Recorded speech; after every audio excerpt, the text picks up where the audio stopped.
Bendito sea nuestro Dios. Repita conmigo: Dios es soberano. Dios es soberano. Es el creador de todas las cosas. Él tiene todo el poder y Él tiene derecho de usar lo que Él creó. ¿Verdad o no es verdad? Él tiene derecho de usar lo que Él creó. Él puede usar todo lo que Él creó. Él puede usar, porque fue Él que hizo. ¿O no es verdad? ¿Verdad o no es verdad? Bueno, la Biblia dice que Dios es inmutable. Él no cambia. Él no cambia. Él usó la vara de Moisés para hacer señales y para abrir el mar rojo. Él usó la capa de Eliseo para abrir el Jordán. Ele usou barro, Jesus usou barro, isso saliva, esculpiu na terra com a saliva, ele usou barro e untou nos olhos de um cego e curou. O Senhor usou água para transformar em vinho. Ele mostra sua soberania. Ele é Deus, ele pode usar o que ele quer. Amém? E eu creio desta maneira, porque é bíblico. Os hechiceiros, eles usam matéria que Deus hizo e consagram a espíritos malignos, para que os espíritos malignos manifestem através disso, porque foram consagrados a eles. Pero quando nós consagramos a Deus, um exemplo, o azeite, profetas, reis, foram ungidos com azeite. E a unção de Deus apoderou de eles. E eles, de pessoas comuns, passaram a ser pessoas usadas por Deus de uma maneira gloriosa. Por quê? Porque a palavra de Deus, que não tem fecha de caducidade, que não tem tempo de validar, ela é viva e eficaz. Ela é espírito e ela é vida. Então, quando uma pessoa crê em la palavra de Deus e atua basado a ela, Deus honra. Em el Novo Testamento está escrito 90 vezes: cred em la palavra, cred em la palavra. A palavra de Deus é digna de confiança. Temos que crer. Qual é o problema da humanidade? A incredulidade. A incredulidade. A incredulidade e a dúvida são duas coisas diferentes. Domingo da semana passada, eu ensinei à igreja sobre a fé débil e a fé forte. Pouca fé e uma fé grande. Foi ensinado. A pessoa pode ter uma fé pequena, pero se ela começa a usar esta fé, ela vai crescer. Essa será uma fé grande. A pessoa que tem uma fé débil, não, foram 4 coisas que falei acá. A pessoa que tem uma fé débil, que há momento que ela crê, há momento que ela dúvida, há momento que ela está querendo ganhar o mundo para Deus, e há momento que ela está perdendo sua salvação. O que significa? Ela tem uma fé débil. E tudo isso que foi ensinado com versículos bíblicos sobre a fé débil, sobre a fé forte. Então, quando uma pessoa tem uma fé débil, ela não pode quedar aí parada, triste e retroceder. Ela tem que fortalecer. E da fé débil tem que ser uma fé forte. Não pode seguir com uma fé débil, tem que ter uma fé forte. A pessoa que tem pouca fé, ela tem que aumentar esta fé. O pouco que tem pode ser grande ou não? Pode ser multiplicado, pode ser grande. Por quê? Porque ela necessita de um milagre grande. Se a fé é pequena, a fé tem que ser movida para que cresça, ou não é verdade? Verdade ou não é verdade? Então, quando uma pessoa começa a entender os princípios de los milagros, os estatutos de los milagros, e ela atua como Deus revela, é bendecida. Mas quando ele diz, não, eu creio assim, assim, cerro, e já está, não. Deus é ilimitado, não é como escudrinhar a Deus. Ele, sua palavra, é uno. Se eu penso assim, bueno, já leí a Bíblia 15 vezes, então já sei todo de Deus. Significa que Deus é limitado. Não.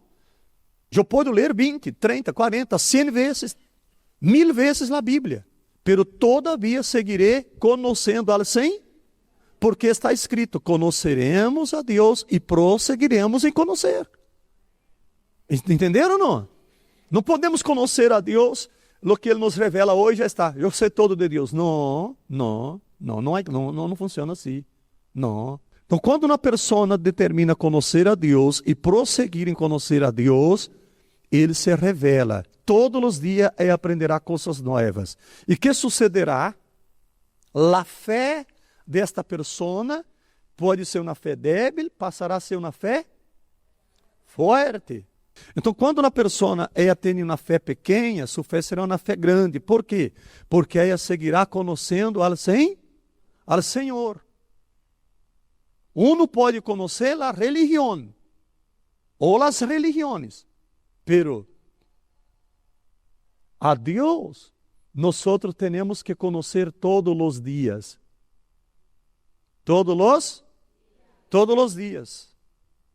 Por isso que é necessário ter comunhão com Deus e intimidade. Repita comigo, comunhão e intimidade. Comunhão e intimidade com Deus. Estão entendendo?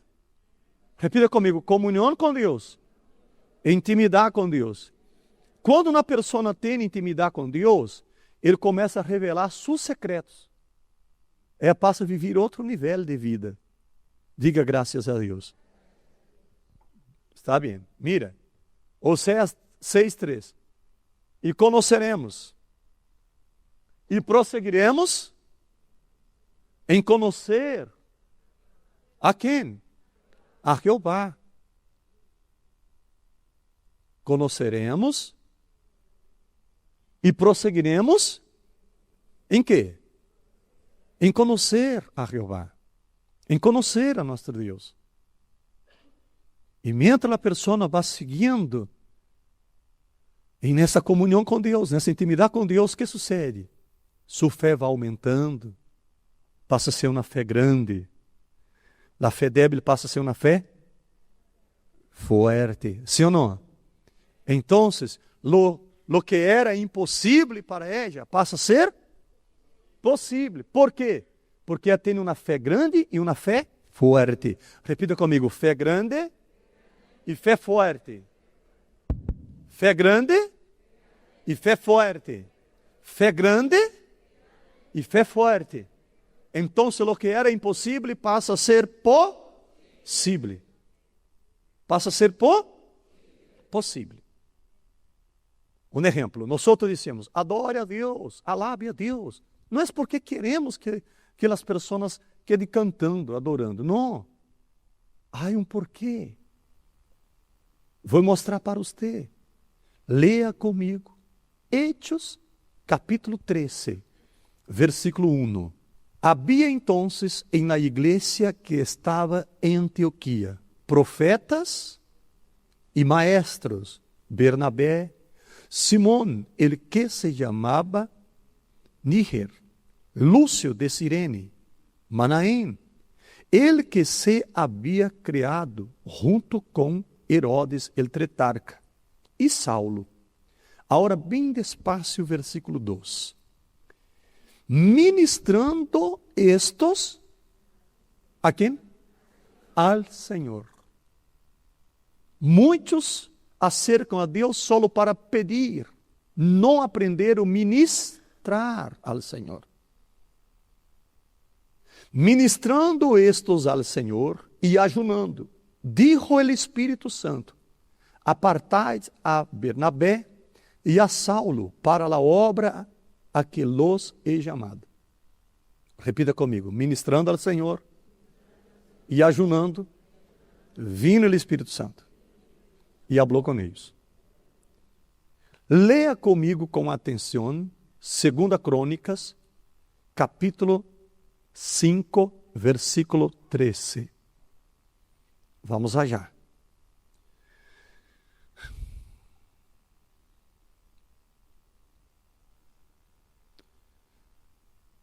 Antes de ler, de explicar um momento. Salomão, ele terminou o templo, a construção do templo, trasladou o arca, levou o arca, que representava a Deus, e os levitas e sacerdotes, eles estavam preparados para apresentar os sacrifícios a Deus, adorar e alabar a Deus. Então chegou o momento que eles começaram a ministrar, repita comigo, ministrar a Deus. E mira o que sucedeu, versículo 13. Versículo 13. Quando sonavam, pois, las trompetas, e cantavam todos a una, para alabar e dar graças a quem? Dar graças a quem? Mira, presta atenção. Para alabar e dar graças a Jeová. E à medida que alçavam a voz com trompetas e símbolos e outros instrumentos de música, e alabando a Jeová, dizendo, porque Ele é, mira o que eles falavam, mira o que eles diziam, porque Ele é, porque sua misericórdia é para sempre.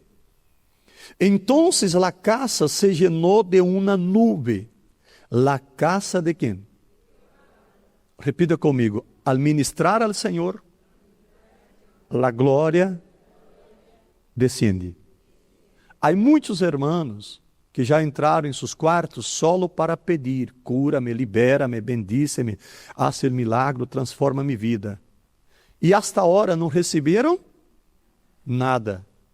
Tem que aprender a ministrar a Deus. Mira que cântico fácil que eles cantavam. Bueno es el Senhor, e sua misericórdia es para sempre. Bueno es el Senhor, e sua misericórdia es para sempre. Bueno es el Senhor, e sua misericórdia es para... E que sucedeu? Então a casa se llenou de uma nube, la casa de Jeová. Versículo 14. E não podiam os sacerdotes estar allí para ministrar, por causa da nube, porque a glória, repita comigo, porque a glória de Jeová havia llenado la casa de Deus. La glória de Jeová havia llenado la casa de Deus. Quem vino acá para receber o milagre de Deus? Levanta a mão. Antes de receber, você primeiro tem que ministrar. Tem que dar para ele. Me entende ou não? Não quede como um espectador só mirando. Participe. Hace o que o Espírito Santo está nos guiando para ser. Porque aí está o milagre. Eu não sei adorar, não sei cantar, mas você sabe levantar as mãos. Você sabe levantar as mãos, você sabe dizer, bueno es el Senhor e sua misericórdia es para sempre. Bueno es el Senhor e sua misericórdia es para... E verá o que sucederá. Quem entendeu? Antes de orar, antes de pedir na oração, primeiro ministra a Deus. Em seu quarto, e verás. E na igreja, e verás. Quem está entendendo o que está sendo falado? Mira, vou dar um testemunho para você. Eu estava em minha casa, me consagrando para Deus usar minha vida em el domingo. Minha esposa estava na cozinha, fazendo a comida, e eu estava em el quarto. Estava calor, eu estava com remera curta e short, e orando a Deus. Pero antes de orar, eu estava ministrando a Deus. Tu eres bueno, Padre. Tus misericórdias são para sempre. Es por tu gracia, por tu misericórdia, que puedo ministrar em tu nome. E quedé ministrando a Deus, hablando isso. Dentro de pouco, irmãos, dentro de pouco, dentro do quarto, quedou como se eu estivesse em meio de algodão. Com toda sinceridade, Deus sabe que estou dizendo a verdade. Eu movia os braços e os braços assim, zzz, zzz, assim, uau! Parecia que eu estava em meio de algodão. Você está entendendo? Mira, eu estava cansado. Era sábado, nós havíamos trabalhado forte na semana. O cansancio desapareceu. Dolor que estava na espalda desapareceu. Porque onde está o Senhor, aí há liberdade. Ele é o Senhor. Agarra isso. Mira, vamos orar. Vamos usar nossa fé, porque a fé chama a atenção de Deus. Pero vamos primeiro ministrar e tenha a certeza que Deus hará milagros extraordinários acá. Tenha a certeza, hérnias desaparecerão, problemas nas vistas desaparecerão. Amém? Problemas na coluna desaparecerão. O dolor que está em seu corpo, ele não resistirá à presença de Deus, ele terá que sair. Mas você tem que participar, você tem que entrar. Você não pode, um exemplo, se você vai aprender a nadar, você não pode estar cerca da pileta mirando, vou aprender a nadar. Não, você tem que submergir aí, você tem que entrar na água. Ou não é verdade? Verdade ou não é verdade? Você tem que entrar na água, você não tem que estar bueno. Eu necessito de aprender a nadar, mas não pode tocar na água. Não, você tem que entrar. Está com problema na economia, você tem que entrar na unção de Deus, você tem que submergir aí. Está com problema na saúde, você tem que entrar. Você está com problema na vida sentimental, você tem que entrar. Você não pode estar mirando, você tem que submergir. Você tem que entrar em esta unção. E a atmósfera do céu, o reino de Deus está barrando aí. Estão entendendo ou não? Quem entendeu de verdade mesmo? Listo, então você já está. Você já entendeu, vamos agora colocar em prática. Deus não nos ensina por casualidade, amém? Deus nos ensina para nós a ser, sim ou não? Tenha em conta, todo o que já aprendiste de Deus, Ele não ensinou você por casualidade, Ele te ensinou com propósito. Esse é seguro. Ou para você usar agora, ou para usar no futuro. Pero Deus te ensinou com propósito. Determina a ser o que Ele te ensinou, porque aí está a clave da bendição. Amém?